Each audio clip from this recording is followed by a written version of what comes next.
नमस्कार दोस्तों, जैसा कि आप जानते होंगे बिहार में ये जो नई एजुकेशन पॉलिसी है वो आ चुकी है। आपको बता दें, अब जो भी छात्र छात्राएं चाहते हैं बिहार से स्नातक करना यानी ग्रेजुएशन करना, तो आपके लिए काफ़ी बड़ी अपडेट अब जो है इस नए पॉलिसी के तहत की गई है। समझना बेहद ज़रूरी है। अगर आप समझेंगे नहीं तो काफ़ी ज़्यादा ही आपको परेशानी होगी और काफ़ी सारे लोग इस नई पॉलिसी को आने से घबराए हुए हैं। देखिए, ये बिल्कुल आपके लिए अगर हम बात करें तो ये काफ़ी अच्छी पॉलिसी सरकार ने लागू की है, जो कि इसी वर्ष से लागू कर दी है।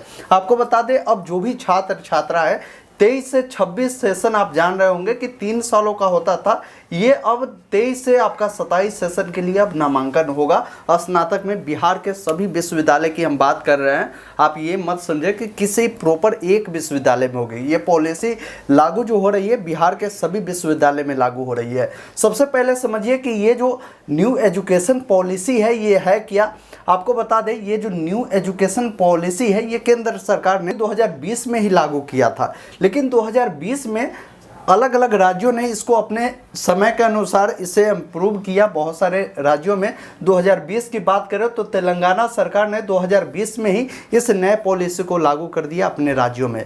अब बिहार सरकार क्या कर रही है कि 2023 में इस नई नीति को लागू करने जा रही है, जिसके लिए बिहार सरकार एक रोड मैप तैयार कर रही है। जिसके लिए आपको बता दें, जो गुरुवार को ये बैठक हुई थी 13 अप्रैल 2023 को, आपको ये जो बैठक हुई थी जिसमें ये निर्णय लिया गया था कि बिहार में अब जो है नई एजुकेशन पॉलिसी के तहत अब स्नातक होगी, यानी 3 सालों का अब स्नातक का कोर्स नहीं रहेगा। ये 3 साल के बदले आपको 4 साल का हो जाएगा। तो इसके तहत बहुत सारे डाउट आपके मन में होंगे। उन तमाम डाउट के लिए हमने कई सारे टॉपिक को कवर किया है। जैसे इसके तहत क्या क्या जो है आपको करना होगा, इसमें आपको जो नामांकन होगा किस प्रकार होगा, कौन से कोर्स आप कर सकते हैं, इसके तहत आपको एंट्रांस भी देना होगा कि ऐसे ही आपका नामांकन होगा, या इसके तहत जो कैंडिडेट अगर नामांकन लेंगे तो इससे क्या आपको फ़ायदा है और इस पॉलिसी का क्या बेनिफिट है, इसका सिलेबस क्या होगा, ये पूरी जानकारी हम समझेंगे। रिक्वेस्ट है कि इस वीडियो को अभी तक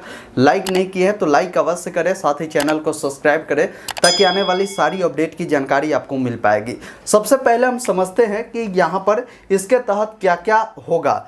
अब यहाँ पर समझिए, देखिए ये जो नई एजुकेशन पॉलिसी आ रही है ये आपको आ रही है CBCS के तहत, यानी जिसका नाम है चॉइस बेस्ड क्रेडिट जो सिस्टम है, जिसके तहत इस नई ग्रेजुएशन की जो पॉलिसी है वो आ रही है। इसके लिए हमने आपको क्लियर किया कि 13 तारीख को ही इसकी बैठक हुई थी, जो कि राजेंद्र विश्वनाथ आलेकर जो कि राज्यपाल है उनके द्वारा जितने भी विश्वविद्यालय के कुलपति है और जो भी वरीय शिक्षा मंत्री है वो लोग शामिल हुए थे और इसके लिए निर्णय लिया गया था। अब इस निर्णय में क्या बताया गया समझिए। जैसा आप भली भांति जानते होंगे बिहार में ग्रेजुएशन की जो डिग्री है वो आने में कितना समय लगता है, आप भली भांति अवगत होंगे। बताने की आवश्यकता नहीं है, किसी विश्वविद्यालय के नाम आपको कहने की आवश्यकता नहीं। बहुत सारे ऐसे विश्वविद्यालय जो 5 साल में भी डिग्री देते थे, 3 साल की डिग्री। लेकिन इस चीज़ को देखते हुए विश्वविद्यालय में अब जितने भी विश्वविद्यालय है बिहार के सभी में एक समय पर ही सारा कार्य होगा। अब इस चीज़ों को सबसे सटीक उदाहरण हम आपको दे दें। जैसा आप जानते होंगे इंटर में पूरे बिहार में जितने भी कॉलेज होंगे सभी में आप देखे होंगे कि एंट्रांस एग्ज़ाम जैसे एडमिशन के लिए ही होता था, तो एक बार फॉर्म निकलता है। बिहार के जितने भी इंटर के कॉलेज होते हैं, जितने भी छात्र चाहते हैं किसी भी कॉलेज में दाखिला लेना, तो उनको ऑनलाइन आवेदन करना होता है। उनको 10 जो है प्रेफरेंस मिल जाता है या 20 प्रेफरेंस मिलता है। क्या 20 प्रेफरेंस में जो भी देना चाहते हैं आप यूनिवर्सिटी को टारगेट कर सकते हैं या कोई भी कॉलेज का चॉइस आप दे सकते हैं। अब नई जो ग्रेजुएशन की पॉलिसी आएगी इसका रोड मैप बन रहा है। मेरे अनुमान से हम आपको बता रहे हैं, ये ऐसा नहीं है कि होगा ही, लेकिन अब जो नई पॉलिसी है जिसके तहत ये चीज़ आप देखिएगा होगा ही होगा। अब पूरे बिहार में जितने भी यूनिवर्सिटी है सबके लिए एक कॉमन फॉर्म निकलेगा, उसके लिए आप अप्लाई करेंगे। अप्लाई करने के बाद आप अपने इच्छा अनुसार किसी भी कॉलेज किसी भी यूनिवर्सिटी को टारगेट कर 20 चॉइस तक आप उसको दे सकते हैं। चॉइस देने के बाद आपकी एक मेरिट बनेगी। मेरिट में आपको पता चलेगा कि आपका जो सिलेक्शन है वो किस कॉलेज में हुआ। अब कहेंगे सर मेरिट कैसे बनेगा, इसके लिए कोई एंट्रांस होगा या नहीं होगा।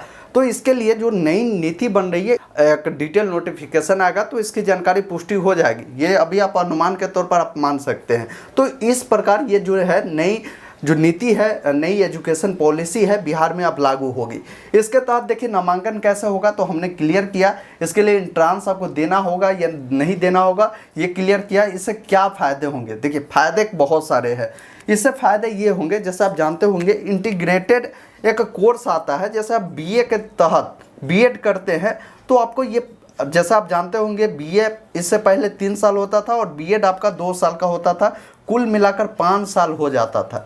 लेकिन अब जो आपकी ये जो नई पॉलिसी आई है जिसके तहत वही समझिए ये जो 4 साल आपसे ले रही है तो इसमें आपको जो डिग्री मिलेगी, जैसे बच्चे क्या करते थे बीए के बाद पीजी करते थे तो इसमें भी आपको 2 साल लगता था, तो ये डिग्री जो है एक बार ही आपको मिल जाएगा, पीजी करने की आवश्यकता नहीं है। आप सिर्फ ग्रेजुएशन करके आप जो है पीएचडी कर सकते हैं, पीएचडी के लिए आप एलिजिबल हो जाएंगे। इसके तहत आपको बता दें बहुत सारे ऐसे बच्चे होते हैं जिस कारण से, जैसे अगर 3 साल का बीए ही होता था तो पार्ट 1 वो कर लेते थे लेकिन पार्ट 2 पार्ट 3 किसी कारण से नहीं कर पाते थे या छोड़ देते थे, तो उनके पास किसी भी प्रकार की कोई डिग्री नहीं आती थी। लेकिन नई पॉलिसी के अनुसार अगर आप 1 साल इस कोर्स को करते हैं, 1 साल में अब सेमेस्टर होगा, बिहार में भी सेमेस्टर लागू होगा, 8 सेमेस्टर आपका बनने जा रही है। जैसे फर्स्ट ईयर में आपकी 2 सेमेस्टर होगी, 2 सेमेस्टर अगर आप पूरा करते हैं तो यहाँ पर आपको क्या मिलेगा, अंतर स्नातक की जो है डिग्री आपको मिल जाएगी, सर्टिफिकेट आपको मिल जाएगी। उसके बाद हम बात करें अगर आप 4 सेमेस्टर पूरा करते हैं यानी 2 साल आप इसको करते हैं तो आपको जो डिग्री मिलेगी यूजी डिप्लोमा की डिग्री आपको दे दी जाएगी। वही बात करें अगर 3 साल आप इस कोर्स को करते हैं तो आपको डिग्री मिल जाएगी यानी स्नातक की डिग्री आपको मिल जाएगी। कोई बच्चे अगर 4 साल पूरा करते हैं तो उनको ऑनर्स डिग्री के अलावे आपको ये रिसर्च डिग्री भी मिल जाएगी। इसके तहत आप जो है पीएचडी के लिए एलिजिबल हो जाएंगे। इसमें आप फॉर्म को आप भर सकते हैं। तो इतने सारे इसके फ़ायदे हैं, फ़ायदे तो कई सारे हैं। और भी फ़ायदे आप समझ लीजिए इसमें क्या होंगे। जैसे इससे पहले जो शिक्षा पॉलिसी थी बिहार में स्नातक में वो भी ठीक था, लेकिन हम लोग के समय में होता तो और भी मज़ा आता। अब क्या होगा, जैसे देखिए अगर मान लीजिए आप बीए लेते हैं, जैसे ग्रेजुएशन करते थे इससे पहले बीए करते थे आप, तो इसमें आपने देखा होगा कि इसमें एक सब्जेक्ट का फाउंडेशन आपको मिल जाता था कि आप ऑनर्स चुन लीजिए। अगर बच्चा हिस्ट्री चुन लेता था तो उनको क्या होता था कि हिस्ट्री ही पढ़ना होता था। ये बच्चे क्या करते थे कि जब ये बीए ले लेते थे तो कोई ऐसा फॉर्म आता था जिसमें आपको बोला जाता कि नहीं इसमें बीएससी वाले बच्चा भर सकता है, तो इसमें क्या होता था कि ये बीए वाला छट जाता था। लेकिन इस नए पॉलिसी में ये चीज़ को बिल्कुल हटाया गया है। अब क्या होगा कि आप अपने मन मुताबिक आप किसी भी स्ट्रीम से होंगे, आप कोई भी कोर्स कोई भी सेमेस्टर में ले सकते हैं। इसकी एकदम जो फाउंडेशन है इसे हटाया गया है। इससे फ़ायदा क्या होगा कि कई सारे फॉर्म आते हैं सरकारी जॉब के लिए, तो हम देखते भी है कि कहता है कि एक न एक सब्जेक्ट आपका जो है बीएससी से होना चाहिए या बीकॉम का होना चाहिए। तो बच्चा क्या होता है कि फॉर्म नहीं भर पाता क्योंकि डिग्री ही उनका बीए का रहता है। लेकिन नई जो पॉलिसी आएगी, आप बीए ही करते हैं तो आप सेकेंड जब सेमेस्टर में जाएंगे तो आप जो है साइंस वाला भी सब्जेक्ट आप ले लेंगे, बीएससी वाला ले सकते हैं, बीकॉम वाला भी आप ले सकते हैं। तो ये आपके ऊपर रहेगा। तो ये सब बदलाव हो रही है जो कि आपके लिए काफ़ी अच्छी बात है। इसके लिए सिलेबस क्या होगी, तो सिलेबस अभी आना बाकी है क्योंकि नई पॉलिसी लागू हो रही है। तो जो राज्यपाल जी है जिनके द्वारा बताया गया कि जल्द ही इसका रोड मैप आएगा और सिलेबस की जानकारी आपको मिलेगी। और बिहार के जितने भी विश्वविद्यालय है सब में आपको एडमिशन के लिए आपको समय मिलेगा। जल्द से जल्द आपको आवेदन प्रक्रिया आपको देखने को मिलेगा। तो ये कुछ बदलाव हो रही थी जिसकी पूरी जानकारी हमने आपको इस वीडियो में सरल और आसान भाषा में समझाने की कोशिश किया। मैं आशा करता हूँ यह जानकारी आपको बेहद पसंद आया होगा। और इससे जुड़ी हमने पूरी जानकारी के लिए वीडियो डिस्क्रिप्शन में लिंक दिया है, जहाँ से जाकर इसका नोटिफिकेशन को डाउनलोड कर भी आप पूरी जानकारी को प्राप्त कर सकते हैं। वीडियो कैसा लगा अपना राय जरूर देंगे और आपके मन में किसी भी प्रकार के कोई सवाल है तो नीचे कमेंट बॉक्स में ज़रूर लिखेंगे। वीडियो देखने के लिए बहुत बहुत धन्यवाद।